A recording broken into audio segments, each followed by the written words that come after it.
Hey guys, welcome back.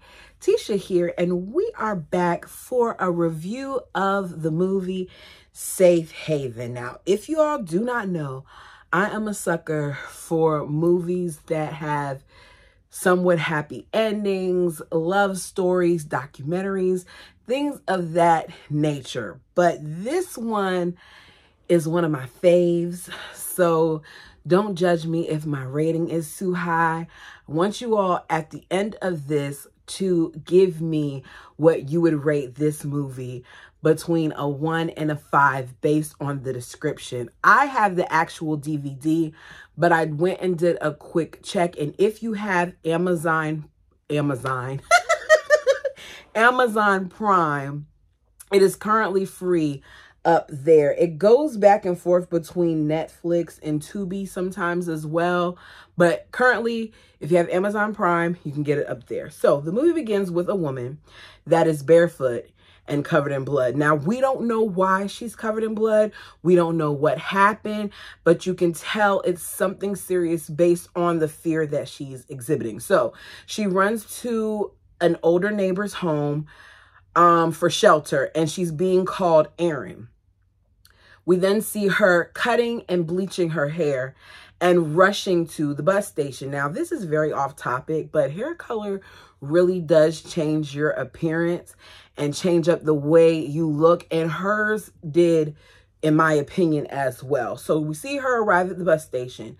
We see a bunch of cops that are looking for her, but there's this one in particular that's showing her picture to everyone, asking if they've seen her. Based on the amount of cops, my assumption is that she either killed or severely harmed someone, because who runs over to their neighbors covered in blood, changing their appearance, unless they've done something serious? Despite the presence of these police, she manages to get on a bus and escape. So the bus that she's on says Atlanta on it. Now, my thoughts are, okay, so she's going to Atlanta, but you know, with those type of buses, it's not just one stop. It's not like the Chinese bus where you can get on it from DC and go straight to New York. One-stop shop. They even do New York to Georgia one-stop shop. It's not that. This is one that stops in a whole bunch of places. So she arrives in a small town in Southport, North Carolina. When she gets off the bus just to go get some water from a local store, she meets a man by the name of Alex, who we later learn is like, I guess, the general manager of the store because his uncle owns it. She gets her item and she leaves. She's standing out there by what I guess we would call a dock area, and she's taking in the scene and how scenic it is and how quaint it appears. I mean, you hear the seagulls chirping. You have the water that's watering. It's just a beautiful location. So she does not get back on the bus. I personally would have had to really look into this place and that community in order to be willing to just up and stay there. But this is what she does. We see back in Boston that they've located security footage from the bus station, and that same cop that we saw earlier that was looking for this young lady is scouring the footage. Meanwhile, back in Carolina, she goes to a local restaurant where she tries to get her job. She introduces herself to the owner as Katie. In the beginning, when she runs to the lady's house, she's called Erin. So now that she's being called Katie, it's safe to say that she's changed her name.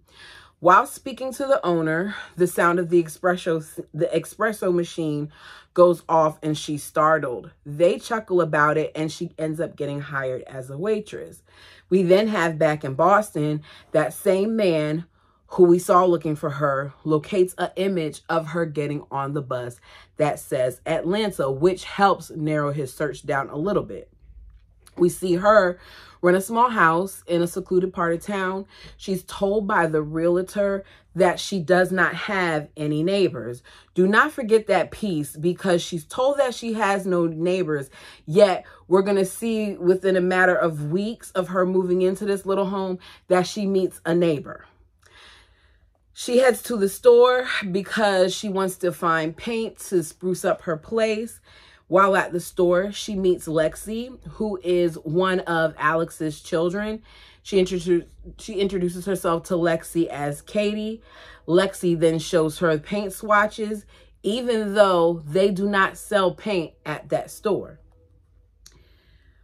You see Alex come up. He's stumbling over his words. He lets her know that he'll go ahead and give her the swatch. She can pick something out. Once it arrives, he'll let her know. Alex, as I said, operates a general store. We find out that he is a widow father of 2 young children, Lexi and Josh. But he has a strained relationship with Josh. Now, in the beginning, we don't know why, but as the movie goes on, it's safe to assume that it has to do with the loss of his mother and that dynamic because he's struggling. Katie arrives home at her place to see a lady snooping around her property. She introduces herself as Katie's neighbor, even though we're told that she doesn't have any neighbors. She says, you know, her name is Joe. So she says, I was told by my realtor that I don't have any close neighbors. And she's like, well, not in small city standards. I'm down the road. So they talk, and at some point, they do become friends because we see them interacting with each other a lot. Meanwhile, back in Boston again, we see the cop that I'm going to stop calling him cop. His name is Kevin. We see Kevin go to the bus station and he's asking the personnel there how many stops are there for that specific bus that he saw that said Atlanta. And he says, where you can go anywhere from Atlanta because Atlanta is the hub, which complicates things for Kevin because he is trying to locate this criminal. The same time in Carolina, we see Katie, and she's walking by the store often. She's forming a type of connection with Lexi. Katie takes long walks everywhere because Katie does not have a car. As she's walking, there are times where you see Joe running into her and she'll walk Katie to her home. Because of all the walking, they're able to form an even deeper friendship. Back in Boston, we see Kevin knocking on doors, looking for people in the neighborhood who may possibly know the woman. Every person that he shows the picture of the woman to says they do not know her, but yet he keeps pestering this same lady, and that lady happens to be the lady that we saw at the beginning that we know helped Katie. He eventually finds a recipe that the lady gave to Katie. He goes in her mailbox, compares the handwriting, realizes the same writing, comes back to the lady's house, tells the lady he wants to come in, and she tells him to leave her alone, and the only way she's going to let him in is if he has a search warrant. So we go back to Carolina. There's a lot of back and forth. Now, we don't know the exact timeline, but there is some time here. This story develops. While at work, Katie finds out that Alex lost his wife from cancer a few years ago. Her boss tells her it was nice to see the two of you interacting with each other because Alex was heartbroken when he lost her. He almost lost himself. So she goes to the store, gets her paint from the store, and the paint is so heavy, but she does not want a ride even though she's offered one. So Alex, seeing that she is struggling, offers her a ride. She says no. She takes a few steps. The paint can is digging in her hand. She decides to go ahead and take him up on the ride. So he gives her a ride home. We see various flashbacks of Katie. One involves her breathing hard while dropping a knife, grabbing some things, and then slowly walking past a body. We don't see the entire body, but we see like the arm laid back like this, and it's laying still, and she's running out of the house. So we know now that she definitely committed a crime. While Katie is working on her house, we see clips of Alex working on a bike. He then, while she is asleep, startles her by dropping off the bike. Now, she didn't know that it was him dropping off the bike, but she saw the headlights, jumped up out of her sleep, was scared, ended up going the next morning outside of her house and seeing that this bike was laid on the tree. So she gets upset. It's a far ride to where she is, let alone a walk. But she decides to return the bike, and she doesn't ride the bike to the store. She walks the bike to the store, and she tells him she does not want any handouts and returns it. So he lies and said, it's not a handout. It was in my shed, even though we saw him working on the bike. But she says she can't take it. She leaves mad, and she tells Joe about it. So Joe, her neighbor, tells her that people out in this area are just friendly and she should have been nicer and just took the bike. We see her return to the general store where she apologizes, but he felt offended by the way that she responded.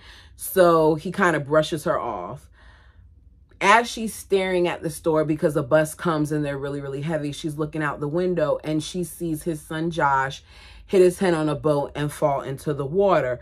So she screams, which alerts Alex. He runs out, gets him out the water, saves him from drowning. And rather than thanking his dad, he tells his dad to get off of him and walks off. So he's still obviously really upset. You see Lexi being comforted by Katie.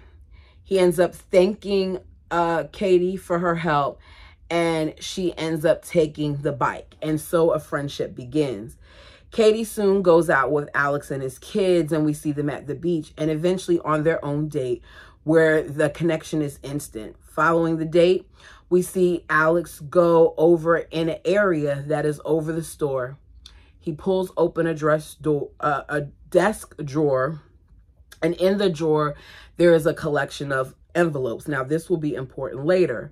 The envelopes that we can see say Josh's 18th, Josh's graduation, Lexi's wedding day. And before we can see the remainder of the envelopes, Josh, who was spying on his father, yells up to the top of the stairs, because it's like a spiral step for you to go up into that area. You're in mom's place. Nobody's supposed to be in there, which lets you know that that area is somewhere where their mother used to be a lot. Over time, they all begin a relationship, not just him and Katie, but the kids as well. It's nice to see. I'm a sap for happy times. Because of this relationship, she's spending time with not just him, but with his kids. And she's becoming more of a mother figure to Josh and Lexi, which is allowing some of Josh's walls to come down. And he's connecting more with his father. While all this is going on, you see the Boston police, Kevin, which I believe he's a detective, preparing a wanted poster, a APB, for Erin, a woman accused of first-degree murder. Meaning, the reason why she was running in the beginning was because she killed someone, because this is what he's saying on the APB. Alex ends up seeing the poster in the police station because he goes to the police station to talk to the head of the police department, the chief, about this fireworks show that they always do for 4th of July. It's going to be a big thing. And he goes there to clear stuff with him, and he sees that poster. He notices that the picture bears a striking resemblance to Katie, who he has to find out, you know, like what's going on. So he goes to the restaurant where she works at, and as she's working, you hear him say, Erin, and she turns, which is a shock to him because he doesn't know her as Erin. He knows her as Katie because that's her real name. He confronts her and shows her the APB with her picture on it and shows her that she's a murder suspect. She tells him it's not what it looks like. He is devastated, and he's like, how could you not tell me this? I had you around my kids. What am I supposed to tell my kids? And she tells him that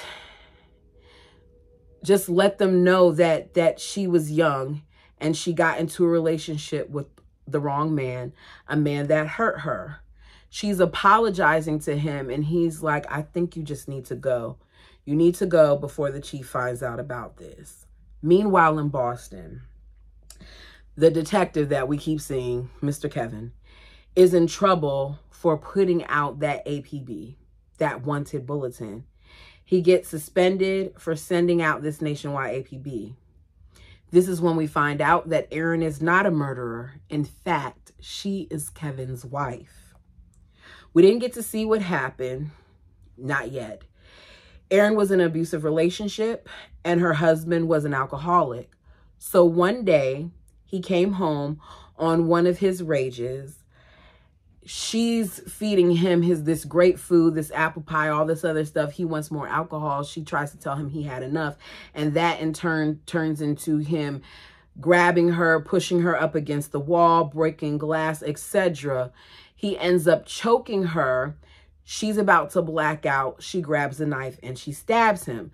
So the flashback that we saw with her earlier in the movie with her hands being bloody and her dropping the knife was from that incident.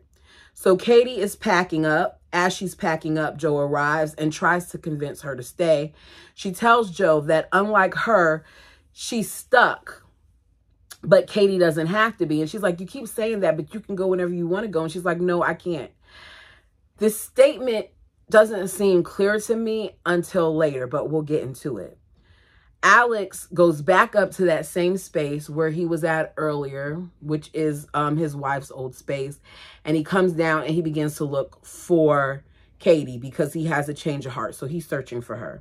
As Katie is about to leave town, Alex finds her and he tells her that he's fallen in love with her, begging her not to leave, as well as promising to keep her safe. Katie reluctantly returns his love and decides to stay at Southport. But she's still apprehensive because she knows that her being there is bringing danger to her. And he wants her to stay with him to protect her. So she knows that this is also bringing danger to his kids. She tells him that she fled there to escape her abusive, alcoholic cop husband. Remember, Kevin is suspended for cheating and for the false APB posters, for crimes that were not committed, and for drinking alcohol on the job. Enraged, he breaks into Katie's former neighbor home in Boston, getting the phone number from the restaurant where Katie works because Katie called the lady at some point to let her know that she was safe, and he saw the message and the number on the caller ID. Katie moves in with Alex and his kids, and even Josh is happy that she's there. So we see Kevin, the husband, arrive in time for the town's 4th of July parade. He's been drinking from Boston the whole drive there. He's drunk as a skunk, and he sees Katie kissing Alex, which infuriates him. I'd be upset too, because Alex is fine. I mean, I've never dated a Caucasian man. But baby, him, yeah, my man might be in trouble with him because he's a cutie. Look at the thumbnail. Do you see the passion between those two in the thumbnail? Yes, he's a cutie. That evening, she had a dream that as she is standing on the docks watching the fireworks from 4th of July, because she fell asleep, she was at home with Lexi, Joe comes up and tells her in the dream he's here. So she wakes up in the convenience store next to sleeping Lexi, because Lexi wasn't feeling that well, so she didn't want to go to the fireworks, and Katie stayed with her. And Kevin suddenly appears, and he confronts her, demanding that she go back with him. She refuses and tells him to leave. He walks out, but he ends up pulling out a gun on her. Well, no. He walks out. I think he poured gasoline around that time because they're at the store. He poured it all over the place, and he was getting ready to light a match with the intent to burn down the place. Katie buys time by faking sympathy with him and agreeing to go back with him. Then when he lets his guard down, she pushes him into the water. Keep in mind, it's 4th of July, so there are all types of fireworks and stuff going off. As she's getting ready can't remember if she was getting ready to go back or she was watching or whatever, but a fireworks spark lands on the gasoline that he poured all over the dock and stuff, at the general store and stuff, and it ignites a fire that engulfs the store. So Alex, who's in charge of the fireworks show, sees that the store is burning, hurry up, gets in his boat, crosses the harbor, ends up running towards the house. Lexi standing on like the upper part near the roof. She has to jump out the window from the second floor. He catches her because the building was on fire. Meanwhile, Katie is out there trying to fight off Kevin, and we see them fighting, and then you hear a gunshot that goes off. Spoiler alert, she kills him. She shoots him. After that, she runs to Lexi, checking on her, making sure she's okay and everybody's okay. It's the next day after the fire, which we're assuming it's the next day. You see Alex scrambling through a pile of rubble, trying to get into the desk. Although the store is gone, he says it can be replaced. Alex is worried about this recovery from this safety deposit box. So he recovers the several envelopes that we saw, which were written by his late wife, Carly, before she died. Guys, remember I told you about those envelopes and what they said.